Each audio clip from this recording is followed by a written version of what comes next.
aturan yang udah dibuat sama pemerintah untuk masuk ke Candi Borobudur tuh tak berlaku untuk presiden. Biasanya kan kalau masuk Candi Borobudur pakai tangga kalau kita orang umum, orang biasa. Sekarang di Candi Borobudur ketika datang nih Presiden Prancis Emmanuel Macron, dipasang pula lift sampai ke atas Candi Borobudurnya tuh. Nah bayangkan saat Kaisar Naruhito berkunjung ke Borobudur, dia mau loh lepas sepatunya, ganti dengan sendal yang udah sesuai dengan aturan Candi Borobudurnya. Lagipun coba lah kau bayangkan, kalau rapat koordinasi menteri nih, anggaran dia satu orang cuma 8.000, agak-agak makan apa? Lah makan bergizi gratis untuk anak Indonesia aja bisa satu orang 8.000. Ini pula rapat koordinasi menteri tak dapat 8.000 rupiah per orang. Ini namanya kebijakan yang kontradiksi. Menganggarkan kegiatan untuk dia yang mahal-mahal, giliran yang murah-murah untuk rakyat.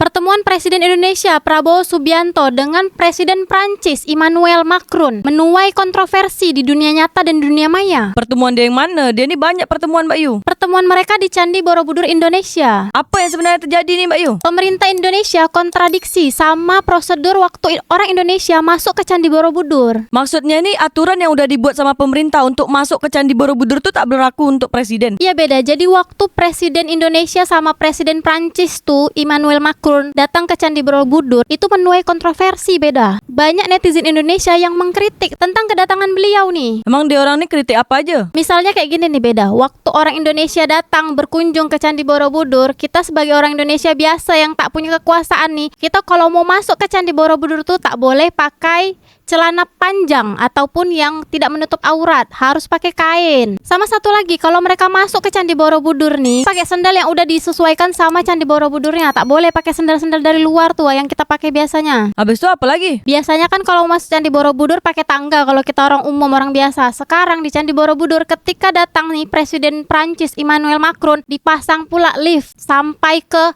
atas Candi Borobudurnya tuh. Tapi sekarang lift tuh dibiarkan atau dilepas lagi? Nah itu aku tak tahu pula beda. Habis itu apa lagi yang dikritik sama netizen Indonesia? Kalau kita orang Indonesia tuh biasanya kalau datang ke Candi Borobudur itu tak boleh pegang atau sentuh-sentuh candi tuh, hanya boleh lihat aja. Jadi dia orang nih pegang-pegang gitu Mbak Yu? Jadi foto yang beredar di sosial media tuh mereka pegang-pegang, gak sesuai sama regulasi yang ada di Candi Borobudur beda. Katanya tuh di dunia ini ada orang yang gak punya paspor Mbak Yu, dan dia bisa kemana aja. Jadi dia datang nih mengunjungi Candi Borobudur, tapi dia mengikuti semua regulasi yang ada di Candi Borobudur tersebut. Iya, di postingan Terelie nih, aku bacakan Di foto ini adalah Kaisar Naruhito. Kamu kenal nggak siapa dia? Di dunia ada 3 manusia yang nggak punya paspor. Salah satunya ya ini, Kaisar Naruhito. Dia ini dari Jepang, dia dianggap keturunan dewa. Menurut peraturan Jepang di sana, sangat tidak pantas Kaisar dikasih paspor. Disuruh-suruh ngurus kartu identitas, ngelewatin imigrasi dan lain-lain. Kaisar adalah Kaisar, dia bisa kemanapun, terserah. Sampai mati dia nggak perlu paspor, nggak perlu KTP, nggak perlu KK dan lain sebagainya. Apalagi SKCK, surat keterangan catatan kepolisian, surat pengantar, RT RW dan lain-lain. Trump, Macron, Jokowi, Prabowo dan presiden-presiden lain saat itu dia berkuasa. Mungkin staf babu-babunya bisa membuka jalan, mengurus imigrasinya, tapi orang ini masih punya paspor. Apalagi saat dia tak jadi presiden lagi, itu KTP, paspor mesti dibawa. Paham kan sekarang bedanya di mana beda? Nah bayangkan saat Kaisar Naruhito berkunjung ke Borobudur, dia mau loh lepas sepatunya, ganti dengan sendal yang udah sesuai dengan aturan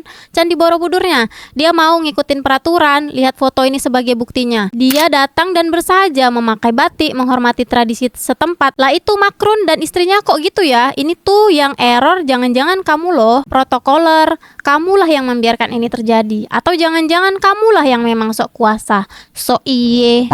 Di dunia ini repot sekali saat berurusan dengan orang-orang yang sok-sok kuasa, sok-sok hebat, dan lebih repot lagi berurusan dengan fans-fansnya. Aduh, dia cuman fans doang, tapi belain politisi seperti belain keturunan dewa. Ibu, bapak sekalian, didiklah anak-anak kita agar besok lusa punya pemahaman yang terbaik. Bahkan saat berkuasa, dia tetap taat peraturan, menghormati orang lain, bukan malah cengar-cengir, ketawa ketiwi, joget-joget merendahkan peraturan.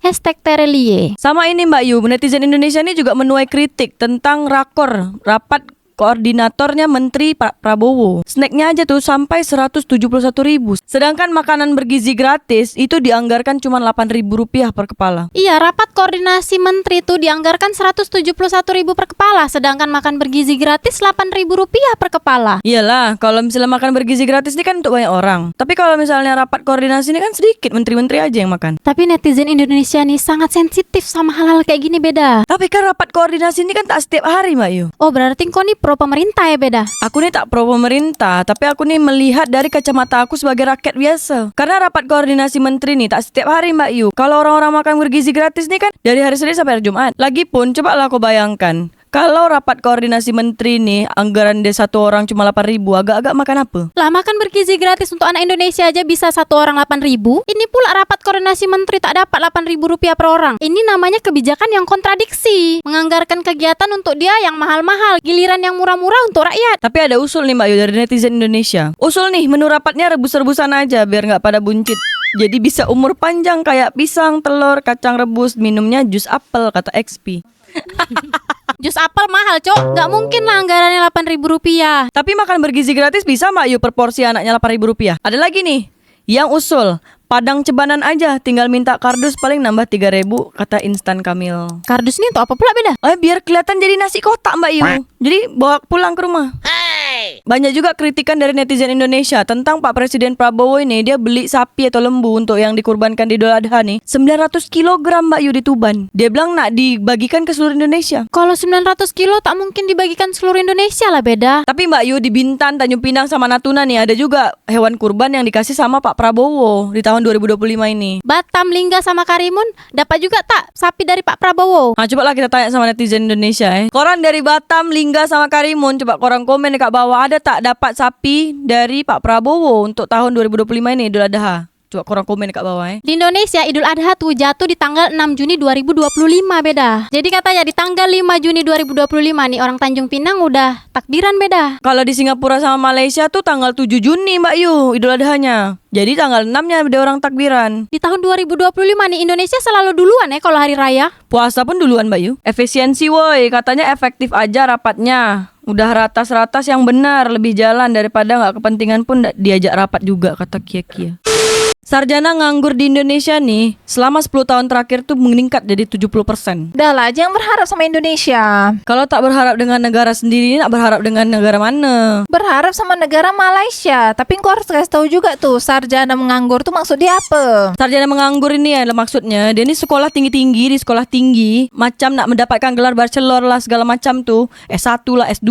Nah itu sarjana. Tapi dah sampai sekolah tinggi pun juga tak dapat kerja. Tapi sekarang nih masalahnya beda. Faktanya tadi Indonesia ini, kalau engkau nak dapat kerja, engkau nih bapak mama engkau harus pejabat. Tapi kan tak semua orang Indonesia nih mak bapak dia pejabat. Nah jadi apa kayak 70%? Berapa orang yang sarjana tapi nganggur? Nah di tahun 2015 naik lagi nih, 653.586 jiwa. Dah lah kerja aja dekat kebun kelapa sawit Malaysia tuh. Di Indonesia pun banyak juga kebun kelapa sawit. Tak kaya-kaya lah engkau kerja di kelapa sawit Indonesia. Lagipun susah nak lamar kerja kelapa sawit di Indonesia. Perlu orang dalam. Job fair Bekasi tuh ratusan ribu orang yang nak daftar kerja kat sana. Padahal lowongannya cuma 2.000-an. Makanya udahlah, tak usah berharap dengan negara Indonesia. Kalau tak ada berharap dengan negara sendiri, nak negara siapa lagi yang kita harapkan? Kita berharap aja sama Fufu Fafa di dunia nyata. 19 juta lowongan pekerjaan dibuat dia.